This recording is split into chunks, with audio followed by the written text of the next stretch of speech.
In high school, we played a game.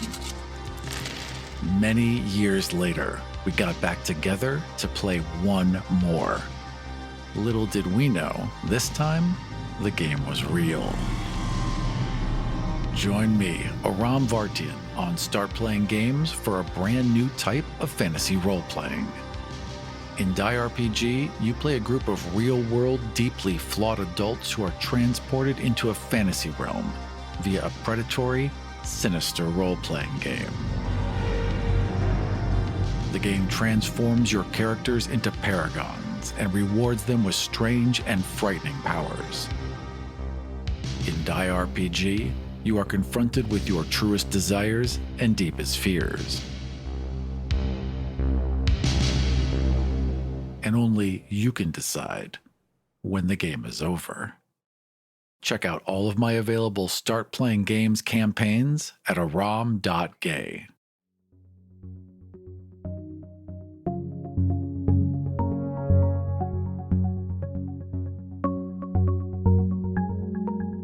My name is Aram, and welcome to the storytelling podcast of Now and Then. My goal with the show is to share fictional stories in the public domain. If you would like to support the show, head on over to ofnowandthen.com, where I've got links to our Patreon account and official t-shirts. If you have suggestions for future stories, please do not hesitate to contact me on Twitter, @ofnowandthen. With that out of the way, let's get on with the show. The Machine Stops by E.M. Forster, published in 1909. Chapter 3. The Homeless. During the years that followed Kuno's escapade, two important developments took place in the machine. On the surface, they were revolutionary, but in either case, men's minds had been prepared beforehand, and they did but express tendencies that were latent already. The first of these was the abolition of respirators. Advanced thinkers like Vashti had always held it foolish to visit the surface of the earth. Airships might be necessary, but what was the good of going about for the mere curiosity and crawling along for a mile or two in a terrestrial motor? The habit was vulgar and perhaps faintly improper. It was unproductive of ideas and had no connection with the habits that really mattered. So respirators were abolished, and with them, of course, the terrestrial motors. And except for a few lecturers who complained that they were debarred access to their subject matter, the development was accepted quietly. Those who still wanted to know what the Earth was like had, after all, only to listen to some gramophone or to look into some cinemaphone. And even the lecturers acquiesced that they found that a lecture on the sea was nonetheless stimulating when compiled out of other lectures that had already been delivered on the same subject. "Beware of first-hand ideas," exclaimed one of the most advanced of them. First-hand ideas do not really exist. They are but the physical impressions produced by love and fear. And on this gross foundation, who could erect a philosophy? Let your ideas be second-hand, and if possible, tenth-hand, for then they will be far removed from that disturbing element, direct observation. Do not learn anything about this subject of mine, the French Revolution. Learn instead what I thought and Incarman thought, Urizen thought, Gooch thought, Ho Young thought, Chibo Singh thought, Lafcadio Hearn thought, Carlyle thought, Mirabeau said about the French Revolution. Through the medium of these 10 great minds, the blood that was shed at Paris and the windows that were broken at Versailles will be clarified to an idea which you may employ most profitably in your daily lives. But be sure that the intermediaries are varied and many, for in history one authority exists to counteract another. Urizen must counteract the skepticism of Ho Young and Incarman. I myself must counteract the impetuosity of Gooch. You who listen to me are in a better position to judge about the French Revolution than I am. Your descendants will be in even a better position than you, for they will learn what you think I think, and yet another intermediate will be added to the chain. And in time, his voice rose, there will come a generation that had got beyond facts, beyond impressions, a generation absolutely colorless, a generation seraphically free from taint of personality. which will see the French Revolution not as it happened, nor as they would like to have happened, but as it would have happened had it taken place in the days of the machine.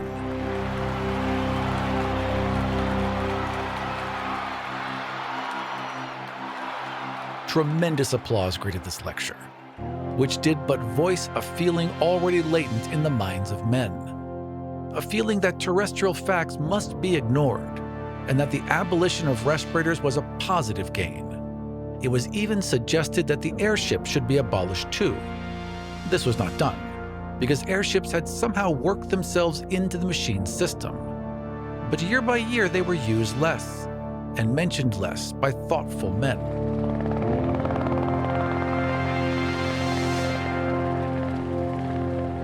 The second great development was the re-establishment of religion. This too had been voiced in the celebrated lecture. No one could mistake the reverent tone in which the peroration had concluded, and it awakened a responsive echo in the heart of each. Those who had long worshipped silently now began to talk. They described the strange feelings of peace that came over them when they handled the Book of the Machine. The pleasure that it was to repeat certain numerals out of it, however little meaning those numerals conveyed to the outward ear. The ecstasy of touching a button, however unimportant, or the ringing of an electric bell, however superfluously. "The machine," they exclaimed, "feeds us and clothes us and houses us. Through it we speak to one another, through it we see one another. In it we have our being.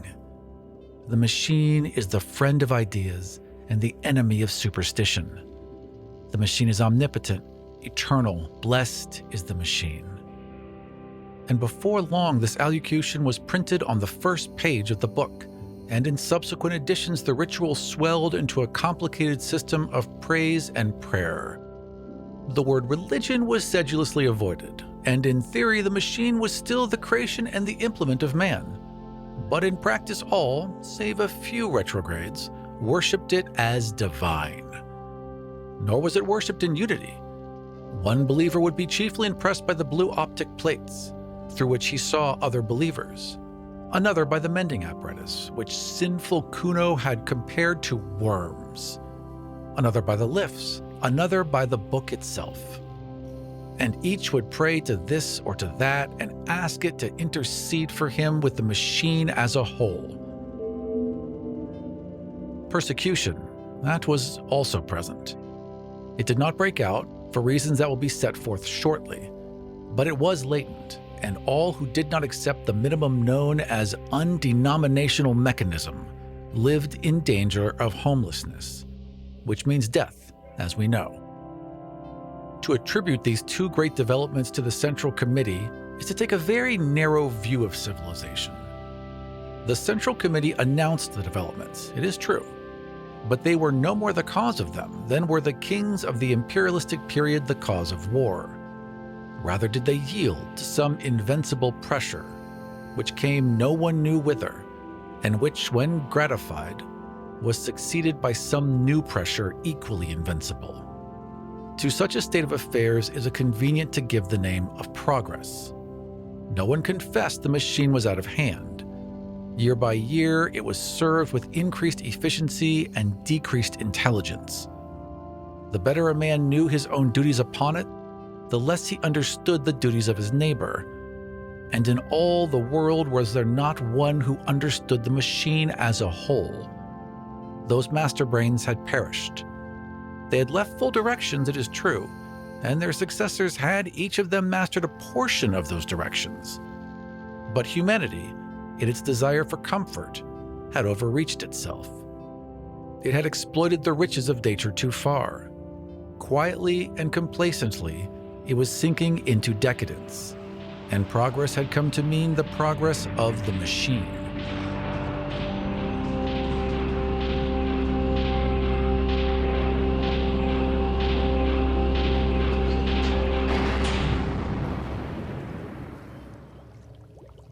As for Vashti, her life went peaceably forward until the final disaster. She made her room dark and slept. She awoke and made the room light. She lectured and attended lectures. She exchanged ideas with her innumerable friends and believed she was growing more spiritual. At times, a friend was granted euthanasia and left his or her room for the homeless that is beyond all human conception. Vashti did not much mind. After an unsuccessful lecture, she would sometimes ask for euthanasia herself. But the death rate was not permitted to exceed the birth rate, and the machine had hitherto refused it to her. The troubles began quietly, long before she was conscious of them. One day she was astonished at receiving a message from her son. They never communicated, having nothing in common, and she had only heard indirectly that he was still alive and had been transferred from the northern hemisphere, where he had behaved so mischievously, to the southern, indeed to a room not far from her own. Does he want me to visit him? She thought. Never again, never. And I have not the time. No, it was madness of another kind. He refused to visualize his face upon the blue plate, and speaking out of the darkness with a solemnity said, "The machine stops." What did you say? "The machine is stopping. I know it. I know the signs." She burst into a peal of laughter. He heard her and was angry, and they spoke no more.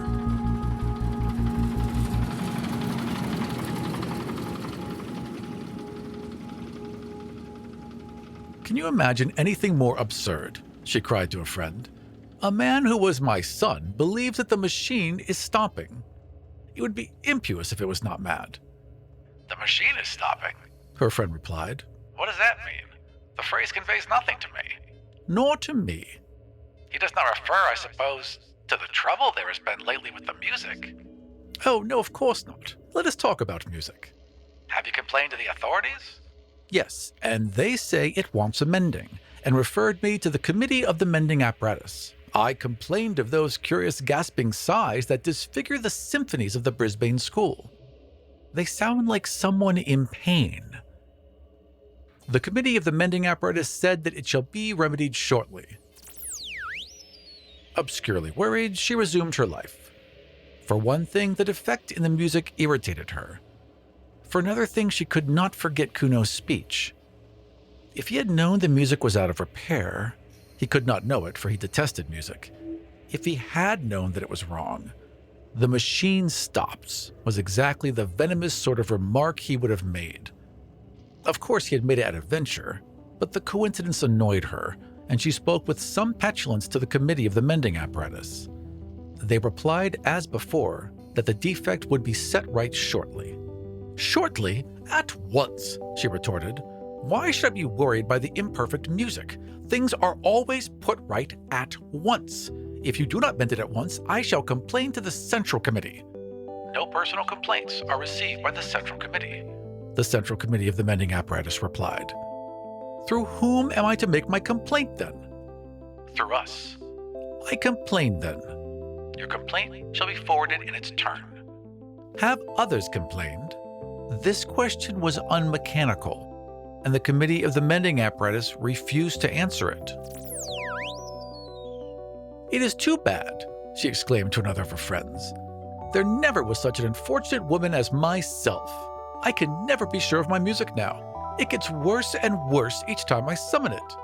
"I too have had troubles," the friend replied. "Sometimes my ideas are interrupted by a slight jarring noise." "What is it?" "I do not know whether it's inside my head or inside the wall." "Complain in either case." "I have complained, and my complaint will be forwarded in its turn to the Central Committee." Time passed, and they resented the defects no longer. The defects had not been remedied, but the human tissues in that later day had become so subservient that they readily adapted themselves to every caprice of the machine. The sigh at the crisis of the Brisbane Symphony no longer irritated Vashti. She accepted it as part of the melody. The jarring noise, whether in the head or in the wall, was no longer resented by her friend. And so with the moldy artificial fruit, so with the bathwater that began to stink, so with the defective rhymes that the poetry machine had taken to emit, all were bitterly complained of at first, and then acquiesced in, and forgotten. Things went from bad to worse unchallenged.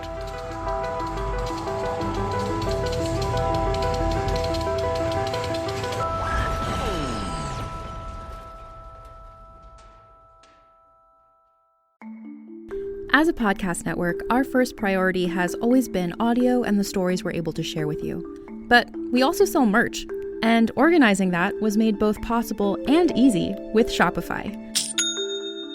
Shopify is the global commerce platform that helps you sell and grow at every stage of your business, from the launch your online shop stage all the way to the did we just hit 1 million orders stage.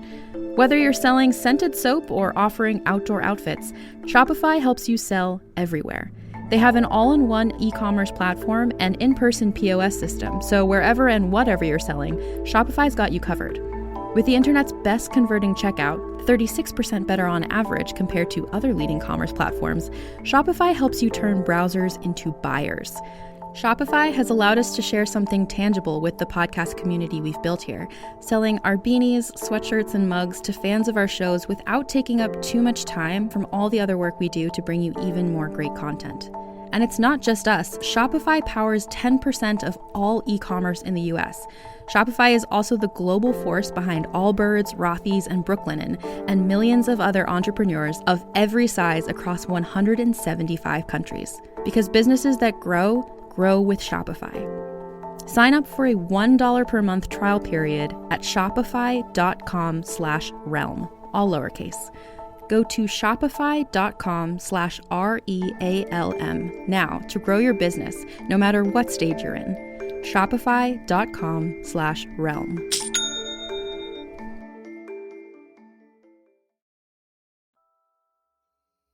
It was otherwise with the failing of the sleeping apparatus. That was a more serious stoppage. There came a day when all over the world, in Sumatra, in Wessex, in the innumerable cities of Courland and Brazil, the beds, when summoned by their tired owners, failed to appear.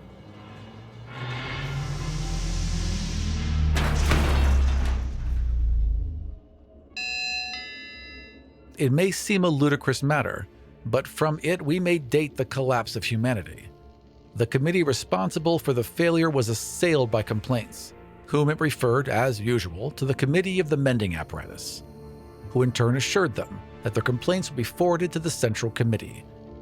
But the discontent grew, for mankind was not yet sufficiently adaptable to do without sleeping. Someone is meddling with the machine, they began. Someone is trying to make himself king, to reintroduce the personal element. Punish that man with homelessness. To the rescue! Avenge the machine! Avenge the machine! War! Kill the man! But the Committee of the Mending Apparatus now came forward and allayed the panic with well-chosen words. It confessed that the mending machine itself was in need of repair.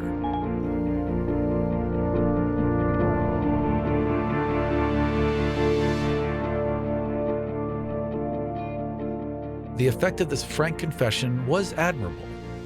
"Of course," said a famous lecturer, he of the French Revolution, who guided each new decade with splendor. "Of course we shall not press our complaints now. The mending apparatus has treated us so well in the past that we should all sympathize with it, and we will wait patiently for its recovery. In its own good time, it will resume its duties. Meanwhile, let us do without our beds, our tabloids, our other little wants. Such, I feel sure, would be the wish of the machine." Thousands of miles away, his audience applauded. The machine still linked them. Under the seas, beneath the roots of the mountains, ran the wires which they saw and heard, the enormous eyes and ears that were their heritage, and the hum of many workings clothed their thoughts in one garment of subserviency. Only the old and the sick remained ungrateful, for it was rumored that euthanasia too was out of order, and that pain had reappeared among men.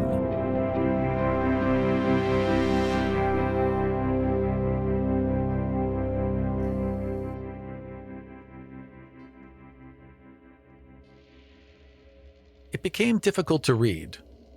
A blight entered the atmosphere and dulled its luminosity. At times, Vashti scarcely could see across her room. The air, too, was foul.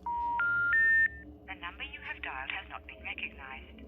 Loud were the complaints, impotent the remedies, heroic the tone of the lecturer as he cried, "Courage! Courage! What matters so long as the machine goes on? To it the darkness and the light are one." And though things improved again after a time, the old brilliancy was never recaptured, and humanity never recovered from its entrance into twilight. There was an hysterical talk of measures, of provisional dictatorship, and the inhabitants of Sumatra were asked to familiarize themselves with the working of the central power station, the said power station being situated in France. But for the most part, panic reigned, and men spent their strength praying to their books, tangible proof of the machine's omnipotence. There were gradations of terror. At times came rumors of hope. The mending apparatus was almost mended. The enemies of the machine had been got under. New nerve centers were evolving that would do the work even more magnificently than before. But there came a day when, without the slightest warning, without any previous hint of feebleness, the entire communication system broke down all over the world, and the world, as they understood it, ended. Vashti was lecturing at the time, and her early remarks had been punctuated with applause. As she proceeded, the audience became silent, and at the conclusion there was no sound. Somewhat displeased, she called to a friend who was a specialist in sympathy. No sound.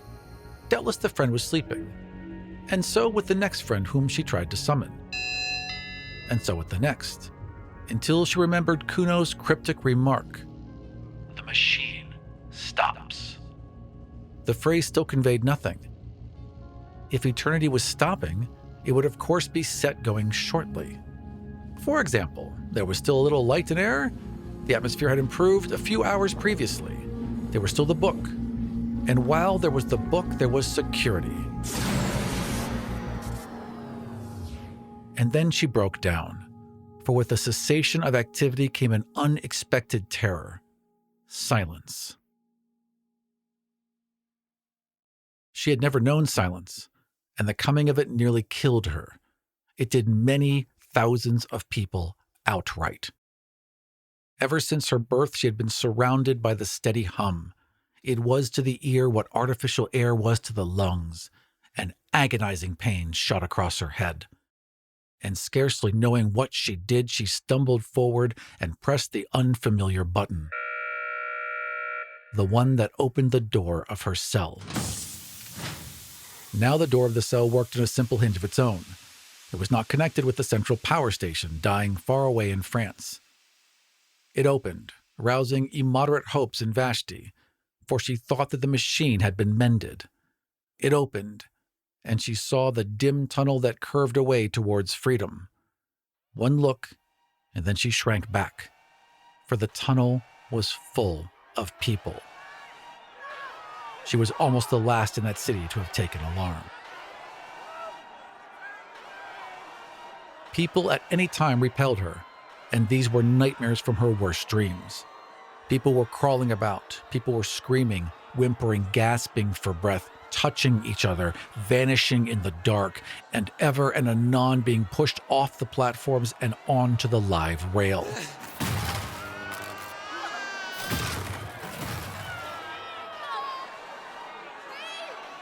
Some were fighting around the electric bells, trying to summon trains which would not be summoned. Others were yelling for euthanasia or for respirators, or blaspheming the machine. Others stood at the doors of their cells fearing, like herself, either to stop in them or to leave them. And behind all the uproar was silence. The silence which is the voice of the earth and the generations who have gone. No, it was worse than solitude. She closed the door again and sat down to wait for the end. The disintegration went on, accompanied by horrible cracks and rumbling.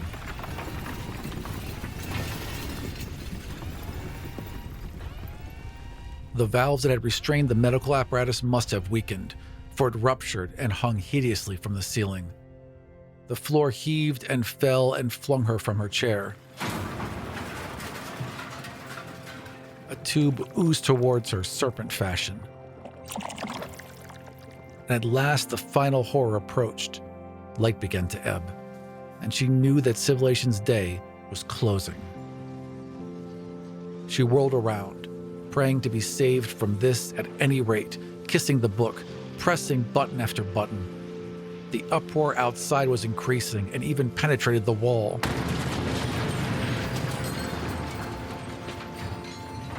Shortly, the brilliancy of her cell was dimmed. The reflections faded from the metal switches. Now she could not see the reading stand. Now not the book, though she held it in her hand.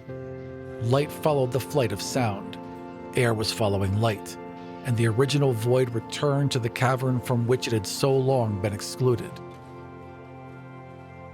Vashti continued to whirl, like the devotees of an earlier religion, screaming, praying, striking at the buttons with bleeding hands. It was thus that she opened her prison and escaped. Escaped in the spirit at least, so it seemed to me, ere my meditation closes. That she escapes in the body. I cannot perceive that. She struck by chance the switch that released the door, and the rush of foul air on her skin, the loud throbbing whispers in her ear, told her that she was facing the tunnel again, and that the tremendous platform on which she had seen men fighting. They were not fighting now. Only the whispers remained, and the little whimpering groans. They were dying by the hundreds in the dark. They wept for humanity, those two, not for themselves. They could not bear that this should be the end. Ere silence was completed, their hearts were opened, and they knew what had been important on the earth. Man, the flower of all flesh, the noblest of all creatures visible, man who had once made God in his image and had mirrored his strength on the constellations. Beautiful, naked man was dying, strangled in the garments that he had woven. Century after century he had toiled, and here was his reward. Truly the garment had seemed heavenly at first, shot with colors of culture, sewn with the threads of self-denial. And heavenly it had been so long as it was a garment and no more. Man could shed it at will and live by the essence that is his soul, and the essence equally divine, that is his body. The sin against the body. It was for they wept in chief, the centuries of wrong against the muscles and the nerves, and those 5 portals by which we can alone apprehend, glozing over with talk of evolution, until the body was white pap, the home of ideas as colorless, last sloshy stirrings of a spirit that had grasped at the stars. "Where are you?" she sobbed. His voice in the darkness. "Here." "Is there any hope, Kuno?" "None for us." "Where are you?" She crawled over the bodies of the dead. His blood spurted over her hands. "Quicker," he gasped. "I am dying." "But we touch. We talk. Not through the machine." He kissed her. "We have come back to our own. We die, but we have recaptured life, as it was in Wessex when Alfred overthrew the Danes. We know that they die outside, they who dwelt in the cloud that is the color of a pearl." "But Kuno, is it true? Are there still men on the surface of the earth? Is this tunnel, this poison darkness, really not the end?" He replied, "I have seen them, spoken to them, loved them. They are hiding in the mist and the ferns until our civilization stops. Today they are the homeless. Tomorrow..." "Oh, tomorrow. Some fool will start the machine again tomorrow." "Never," said Kuno. "Never. Humanity has learnt its lesson." As he spoke, the whole city was broken like a honeycomb. An airship has sailed in through the vomitory into a ruined wharf. It crashed downwards, exploding as it went, rending gallery after gallery with its wings of steel. For a moment they saw the nations of the dead, and before they joined them, scraps of untainted sky.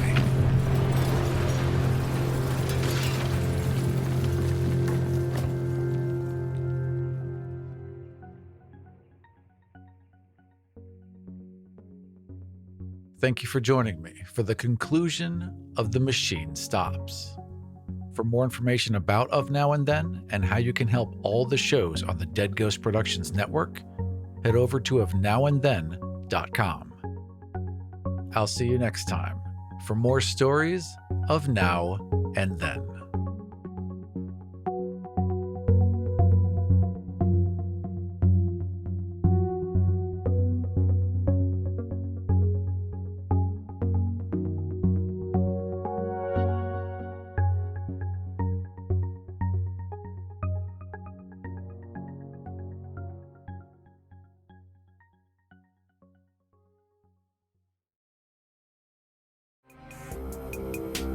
This show was produced and edited by Dead Ghost Productions.